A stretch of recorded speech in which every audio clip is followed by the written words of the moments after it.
Hello dear students, myself Manish Pandey. जैसा कि जानते हैं, मैं सीनियर फैकल्टी हूँ उमरा ब्रांच में। आपको मैथ्स पढ़ाता हूँ। लास्ट लेक्चर में मैंने आपको लॉग स्टार्ट किया है। लॉगरिथम जो मैंने आपको स्टार्ट किया उसमें बेसिक मैंने आपको जानकारी दी थी कि लॉग क्या होता है। लॉग का आर्गूमेंट जो है उस पर बेस मैंने जानकारी दी थी कि उसकी वैल्यू किससे ज़्यादा होती है, हमेशा 0 से ज़्यादा होती है। मैंने आपको उसके बेस के बारे में बताया कि बेस आपका 0 से 1 के बीच होता है, 0 और 1 नहीं हो सकता है, या फिर 1 से ज़्यादा होता है।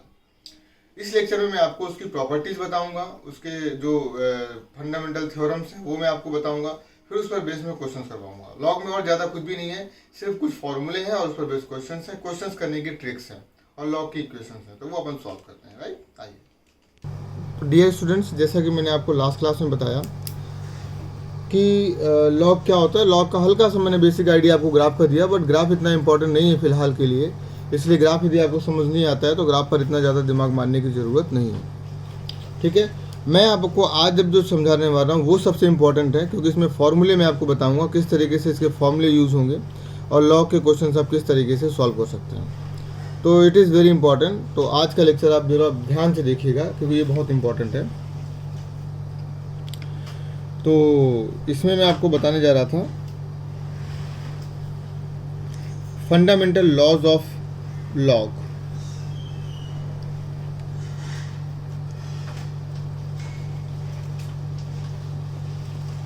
Fundamental laws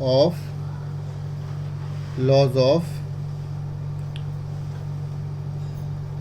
logarithm. लॉगरिथम का मैं लॉग एज ए एब्रीविएशन ले लेता हूँ, तो वो एब्रीविएशन है लॉग का, लॉगरिथम का। तो ये थोड़ा सा आप ध्यान रखें। अब इसमें जो पहला लॉ है, मैंने आपको पहले भी बताया था कि लॉग जो है आपकी मुसीबत को हल करने के लिए है, मुसीबत को सॉल्व करने के लिए है, इसलिए लॉग पढ़ाया जाता है। जैसे लॉग में आपके पास दो बहुत बड़े बड़े नंबर हैं और वो मल्टीप्लिकेशन में लिखे हुए हैं, लॉग m इंटू एन, दो ऐसे नंबर हैं जो मल्टीप्लिकेशन में लिखे हुए हैं। पहला रूल मैं आपको बताने जा रहा हूँ। लॉग m इंटू एन लिखा हुआ है और बेस मान लीजिए कुछ भी लिखा हुआ है, बेस मान लेते हैं a लिखा हुआ है, तो बेस शुड बी सेम और ये लॉग हो जाएगा log m plus log n। Base आपका मैं सेम ही रखूँगा। जब तक बेस सेम नहीं होगा तब तक कोई भी ऑपरेशन एप्लीकेबल नहीं होगा। तो ये आपको बार बार ध्यान रखना है कि जब भी कोई फॉर्मूला आप लगा रहे हैं तो हर जगह लॉग का बेस सेम होना चाहिए, ये इंपॉर्टेंट है। अब इसको मैं आपको समझाऊं तो जैसे मान लीजिए मैंने एग्जांपल के तौर पर मैं कोई एग्जांपल लेकर इसको समझाऊं, तो जैसे मान लीजिए log 24 लिखा हुआ है, log 24 लिखा हुआ है एट बेस 2, तो इसका मतलब है log, अब मैं इसको 8 इंटू 3 लिख सकता हूँ, तो मैं इसको लिख सकता हूँ log 8 प्लस log 3, ऐसे लिख सकता हूँ। लेकिन अब सबसे बड़ी समस्या ये है कि इस लॉग का मिसयूज बहुत बुरी तरीके से होता है। मिसयूज मैं बोलूँ यदि, तो बहुत सारे लोग इसको इस तरीके से भी अप्लाई कर देते हैं। जैसे मान लीजिए log m प्लस n लिखा हुआ है, तो इसको लिख देंगे ये प्लस है तो मल्टीप्लाई में हो जाएगा। जैसे ऑब्वियसली जैसे log m इंटू एन है तो log m plus log n ऐसा है, तो इसको ऐसे भी लिख सकते हैं, इसको ऐसे भी लिख सकते हैं, LHS बराबर RHS ही है। लेकिन आप यहाँ पर देखिए log m plus n log m into n नहीं हो सकता है, नहीं हो सकता है, क्योंकि ये log m plus log n नहीं है। ये ध्यान रखो, log कभी भी, जैसे मान लीजिए m प्लस n लिखा हुआ है तो आप इसको ऐसे नहीं लिख सकते कि log, आपने क्या सोचा कि चलो log का मल्टीप्लाई m में भी कर देते हैं, log का मल्टीप्लाई n में भी कर देते हैं, तो log n, ऐसा कभी भी संभव नहीं है। तो ये बातें ध्यान रखना, लॉग कभी इस तरीके से मल्टीप्लाई नहीं होता कि log plus m plus n लिखा हुआ है तो लॉग का मल्टीप्लाई m में भी कर दीजिए, लॉग का मल्टीप्लाई n में भी कर दीजिए, तो लॉग अंदर जाकर इस तरीके से मल्टीप्लाई नहीं होता। ये आपको बात ध्यान में रखनी पड़ेगी, ये आपको बात बहुत ध्यान में रखनी पड़ेगी। तो मेरे ख्याल से ये बात आपको समझ आ गई होगी कि लॉग का मल्टीप्लिकेशन संभव नहीं है, इसलिए ये बराबर इसके नहीं हो सकता, क्योंकि इसका और इसका कोई मेल नहीं है। ये और ये दोनों अलग अलग बातें, मैंने बताया ना कि ये और ये दोनों अलग अलग बातें हैं। लॉग का मल्टीप्लाई इस तरीके से अंदर नहीं होता, क्योंकि लॉग ये मल्टीप्लिकेशन में है ही नहीं। लॉग यदि m लिखा हुआ है, इसका मतलब ऐसा नहीं कि log और m मल्टीप्लिकेशन में है, इसका ये बिल्कुल मतलब नहीं होता है कि ये ये log इंटू m लिखा हुआ है, ऐसा बिल्कुल भी नहीं है, ऐसा बिल्कुल भी नहीं है। तो मेरी आपको ये बात समझ आ गई होगी कि इस रूल को बताने के बाद मैंने आपको जो सावधानियां बताई हैं वो आपने ध्यान से समझ लिया होगा कि सिर्फ log m plus log n यदि ऐसा है तो ही log mn होगा, या log mn लिखा है तो log m plus log n, अलग अलग आप log ले सकते हैं। समझ आया? तो इस तरीके से आपको ये बात ध्यान रखनी है कि इस तरीके से रूल होगा। और भी इसमें बहुत सारी चीज़ें हैं जो मैं आपको बताऊंगा। जैसे मान लीजिए कई बार ऐसे लिखा हुआ है, यहाँ पे लिखा हुआ है सपोज किसी इनइक्वलिटी के लिए लिखा हुआ है mn is equal to m plus n।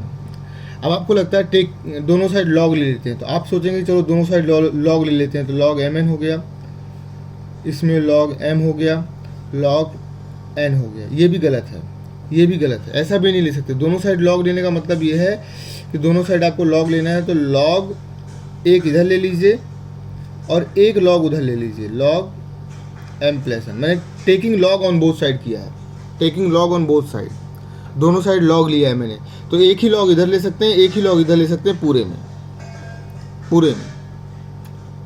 ये पहली प्रॉपर्टी है।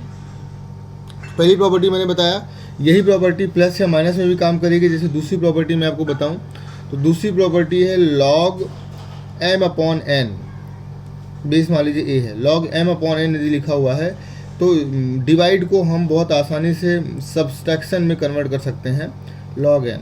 ये प्रॉपर्टी अप्लाई कर सकते हैं।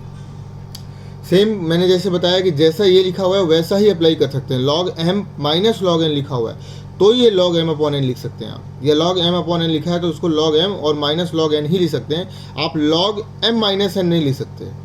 आप सोचेंगे चलो log m माइनस n लिख देते हैं, एक ही बात है। तो मैं आपको ये बता देता हूँ कि log m माइनस n, ये log आप सोचेंगे log का मल्टीप्लाई कर देते हैं, log m minus log n कर देते हैं, तो ऐसा बिल्कुल आप गलत सोच रहे हैं, ऐसा बिल्कुल भी नहीं होता है। तो ये दूसरा रूल है। तीसरी प्रॉपर्टी अब मैं आपको बताने जा रहा हूं। तीसरी प्रॉपर्टी जरा ध्यान से देखिएगा। तीसरी प्रॉपर्टी ये है कि लॉग में बेस में, तो ए बेस की बात तो अपन कर ही नहीं रहे, यहाँ पर यदि आर्गुमेंट में m की पावर n लिखा हुआ है तो इसका मतलब होता है कि जो m की पावर n है वो n बाहर आ जाएगा, बेस से कोई मतलब नहीं है, m हो जाएगा। ये जो पावर है इसकी पावर यहाँ पे कुछ लिखा हुआ है ऐसे आ जाएगा। जैसे मान लीजिए मैंने आपको बताया यहाँ पे सपोज 3 लिखा हुआ है, यहाँ पर 3 की पावर चलो 8 लिखा हुआ है, तो इसका मतलब है 8 log 3 और 3। अभी मैं बताऊंगा कि इसका मतलब भी कुछ होता है, इसका मतलब 1 होता है, वो मैं बाद में बताऊंगा, अभी नहीं बताया इसलिए मैं इसको भी रिप्लेस नहीं कर रहा हूँ, लेकिन इसकी बात कर रहा हूँ मैं। यदि पावर में 8 है तो 8 बाहर आ जाएगा, ये इसका रूल है। तो ये तीसरा प्रॉपर्टी होगी। चौथी प्रॉपर्टी क्या है इसकी? चौथी प्रॉपर्टी इसकी ये है कि यदि log 1 लिखा हुआ है तो log 1 की वैल्यू हमेशा 0 होती है। log 1 की वैल्यू हमेशा क्या होती है? 0 होती है। तो log 1 हमेशा 0 होगा, ये आपको ध्यान रखना है। तो कोई प्रॉब्लम नहीं, आपको समझ आ गया होगा। log 1 की वैल्यू हमेशा क्या होती है? 0 होती है। फिफ्थ प्रॉपर्टी, log यदि a है और यहाँ पर भी a लिखा हुआ है तो ये हमेशा 1 होता है। ये यहाँ पर जो मैंने आपको अभी बताया था जस्ट कि 3 यहाँ पे लिखा हुआ है और यहाँ पर भी 3 लिखा हुआ है, तो इसकी वैल्यू हो जाएगी 1, तो ये पूरा 1 हो जाएगा, सिर्फ 8 आ जाएगा आंसर इसका। इसका आंसर क्या आ जाएगा? 8 आ जाएगा। तो ये फिफ्थ प्रॉपर्टी है। तो फिफ्थ प्रॉपर्टी अभी आपको समझ आ गई होगी मेरे हिसाब से। इसके बाद सिक्स प्रॉपर्टी ये है कि यदि मान लीजिए log यहाँ बेस में a है और यहाँ पर b लिखा हुआ है। अब आपकी मर्जी, बेस a आप नहीं चाहते हैं, आप चाहते हैं कि बेस a आपको नहीं चाहिए, बेस a आपको चाहिए ही नहीं, कोई और बेस चाहिए आपको, मान लीजिए जो क्वेश्चन के अकॉर्डिंग है, तो आप इसको log b अपॉन में log a लिख सकते हैं। बेस आप अपनी मर्जी से कोई सेम बेस रख लीजिए, सपोज मैंने e रख दिया तो मैंने e रख दिया, ये जो मर्जी। यदि आप बेस चेंज करना चाहते हैं तो आप log b upon log a लिख सकते हैं इसको।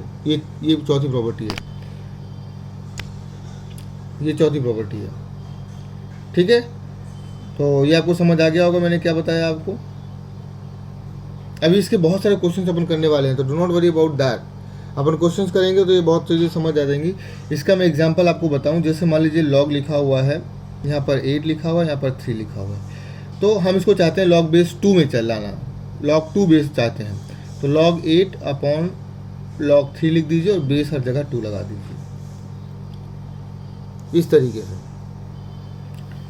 इसकी जो 7th प्रॉपर्टी है वो ये है कि सपोज यहाँ पर a लिखा हुआ है, यहाँ पर b लिखा हुआ है, तो you can write like 1 upon base, आप इनका उल्टा से कर दीजिए, b कर दीजिए इधर और इधर a कर दीजिए, मतलब बेस को आर्गुमेंट और आर्गुमेंट को बेस बना सकते हैं 1 अपॉन में। तो ये इसकी 7th प्रॉपर्टी है।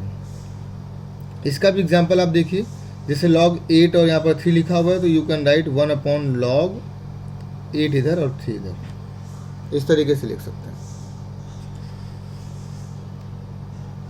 ये भी आपको समझ आ गया होगा, बहुत आसानी बता रहा हूँ मैं। इसके बाद 8th प्रॉपर्टी। 8th प्रॉपर्टी क्या कहती है, 8th प्रॉपर्टी क्या कहती है वो जरा ध्यान से देखिए। यदि a लिखा हुआ है, log यहाँ पर b लिखा हुआ है और यहाँ पर भी a लिखा हुआ है, तो यदि इसका ये वाला बेस, मतलब यहाँ पर आप जब से कोई भी चीज़ लिखते हैं, सपोज x की पावर 2 लिखते हैं, तो बेस ये है, पावर ये है, तो ये वाला बेस और log का बेस यदि ये दोनों सेम है तो आंसर सिर्फ b हो जाएगा, सीधा b हो जाएगा, आंसर हो जाएगा सीधा b। कहने का मतलब मैं आपको एग्जांपल से के थ्रू यदि समझाना चाहूँ तो इस तरीके से समझा सकता हूँ। जैसे मान लीजिए 2 की पावर में log 2 और यहाँ पर 7 लिखा हुआ है, तो इसका आंसर 7 हो जाएगा, क्योंकि यहाँ पर भी 2 है, यहाँ पर भी 2 है, तो इसका आंसर क्या हो जाएगा, सीधा 7 हो जाएगा। लॉग के क्वेश्चन जब भी आप सॉल्व करें, लॉग के क्वेश्चन सॉल्व करते हुए एक ही बात दिमाग में रखनी है कि लॉग के क्वेश्चन सॉल्व करते हुए हमारा बेस हर जगह लॉग में बेस सेम होना चाहिए। यदि बेस सेम है तो कुछ ऑपरेशन लगा सकते हैं, यदि बेस सेम नहीं है, बेस अलग अलग है, तो आप यदि चेंज कर सकते हैं तो बेस आपको चेंज करना पड़ेगा और सेम बेस में लाना होगा। सेम बेस में लाकर ही कोई ऑपरेशन लगाया जा सकता है। जितने भी क्वेश्चन होंगे वो सेम बेस पर होंगे। इसके बाद एक 9th प्रॉपर्टी है। 9th बहुत इंपॉर्टेंट प्रॉपर्टी है। मान लीजिए यहाँ पर लिखा हुआ है a, यहाँ पर लिखा हुआ है b, a की पावर यहाँ पर n लिखा हुआ है और यहाँ पर b की पावर में m लिखा हुआ है। ये बहुत इंपॉर्टेंट प्रॉपर्टी है। तो इन दोनों की पावर यहाँ पर m अपॉन n में आ जाएगी, इसकी पावर ऊपर और उसकी पावर नीचे आ जाएगी, और ये हो जाएगा log b a। इस तरीके से बहुत इंपॉर्टेंट प्रॉपर्टी है ये। जैसे मान लीजिए यहाँ पर लिखा हुआ है log 2 की पावर 3 और यहाँ पर लिखा हुआ है 7, तो 7 में कुछ नहीं लिखा, तो 7 की पावर आप 1 समझ लीजिए, तो ये हो जाएगा 1/3, इन दोनों की पावर 1/3 आ जाएगी, और ये हो जाएगा log 2 और ये हो जाएगा 7, ये हो जाएगा 7। वेरी इंपॉर्टेंट प्रॉपर्टी मैंने आपको बताई, तो ये प्रॉपर्टी आप दिमाग में रखेंगे, मुझे नहीं लगता कि प्रॉपर्टी आप भूलेंगे, तो वेरी इंपॉर्टेंट प्रॉपर्टी है। एक लास्ट प्रॉपर्टी अभी के लिए जो मैं आपको बताने जा रहा हूँ, लास्ट प्रॉपर्टी, जैसे मान लीजिए log, ये a की पावर में लिखा हुआ है, यहाँ b लिखा हुआ है, यहाँ c लिखा हुआ है, तो आप इसका आर्गुमेंट और इसका बेस आपस में इंटरचेंज कर सकते हैं, यानी नीचे c लिख सकते हैं, बेस को कोई फर्क नहीं पड़ना चाहिए, बेस भी रहेगा, c इधर लिख दीजिए, a इधर लिख दीजिए, आप ऐसा भी कर सकते हैं। ये लास्ट प्रॉपर्टी है, ये भी बहुत यूजफुल प्रॉपर्टी है, कई बार इसको यूज़ करते हैं। तो ये प्रॉपर्टीज़ है, तो ये मैंने आपको बताई प्रॉपर्टीज़ मेरे हिसाब से आपको समझ आ गई होंगी। 10 प्रॉपर्टी हैं, 10 फॉर्मूले आप सिंपल याद कर लीजिए, लेकिन याद करने के साथ साथ आपको याद रखना कि बेस मैंने हर जगह सेम रखा है। बेस पूरे, अब वो नंबर आप कुछ भी हो सकता है, बेस 2 हो सकता है तो 2 हर जगह सेम होना चाहिए, बेस 3 होगा, बेस यदि तो हर जगह 3 होना चाहिए, वो कुछ भी हो सकता है। ऐसा नहीं कि जो मैंने बेस लिया वही आपको बेस लेना है, बेस कुछ भी हो सकता है, पर base according to question base कुछ भी हो सकता है, पर वो डिपेंड करेगा कि आपको बेस हर जगह सेम रखना है। यदि क्वेश्चन सॉल्व कर रहे हैं लॉग के तो बेस आपको सेम रखना होगा, ये बहुत इंपॉर्टेंट है, ये आपको दिमाग में रखना है। तो अब मैं आपको करवाने जा रहा हूँ लॉग के क्वेश्चन। लॉग के मैं कुछ क्वेश्चन करवाऊँगा जिनको आपको दिमाग में रखना है कि किस तरीके से लॉग के क्वेश्चन अपन कर सकते हैं। तो वो आप दिमाग में रखिएगा और उसको सॉल्व करके मैं आपको बताता हूँ कि लॉग के क्वेश्चन किस तरीके से सॉल्व कर सकते हैं अपन। ठीक है, तो उसके लिए थोड़ा सा नंबर आपको अच्छे से रूट्स वगैरह सॉल्व करना आना चाहिए कि रूट्स किस तरीके से सॉल्व होते हैं। मतलब जैसे 8 को 2 की पावर 3 लिख सकते हैं, ये सब आपको आना चाहिए, बेसिक नॉलेज आपको होनी चाहिए। ऑब्वियसली नहीं होगी तो मैं आपको क्वेश्चन में बताता चलूँगा, पर आपको अभी समझ आ गया होगा। ये 10 प्रॉपर्टीज़ हैं, 10 प्रॉपर्टीज़ आप अच्छे से लर्न कर लीजिए।